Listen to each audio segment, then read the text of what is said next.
माझं सोलापूर न्यूजमध्ये आपल्या सगळ्यांचं स्वागत। मशीन ज्या वेळेला बाहेर पडल्या म्हणजे कस्टडीतच आल्या नाहीत त्या दरम्यानच्या काळामध्ये त्या मशीनमध्ये काही छेडछाड झाली का हे तपासावं लागणार आहे।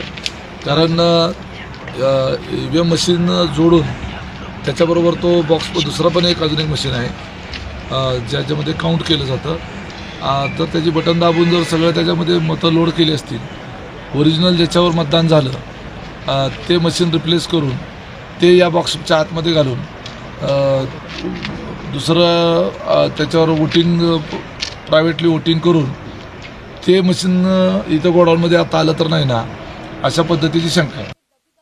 पहिली गोष्ट त्या EVM होत्या ह्या राखीवच्या EVM होत्या, त्याच्यामध्ये कुठलंही मतदान नव्हतं। आपल्या ज्या मतदान झालेल्या EVM होत्या त्या ऑलरेडी माझ्या ताब्यात सगळ्या आल्या होत्या। आम्ही ती स्ट्रॉंग रूम सुद्धा सील केलेली ऑलरेडी केलेलीच होती, फक्त राखीवचा आम्ही हिशोब लावत होतो तेव्हा ही घटना घडली आहे। आणि आता त्या ज्या मशीन आहेत त्या मशीन आपण इथे वेगळा सुरक्षा कक्ष करून त्यामध्ये CCTVच्या अंडर ठेवलेल्या आहेत, जेणेकरून जेव्हा ते बघायचे असतील की बाबा त्याच्यात काही म्हणजे त्या दुसऱ्या कुठल्या नाही आहेत ना वगैरे अशा ज्या काही शंका आहेत तर ते आपण बघू शकतो। माझं सोलापूर न्यूज या YouTube चॅनलला सबस्क्राईब करा आणि बेल आयकॉन प्रेस करायला विसरू नका।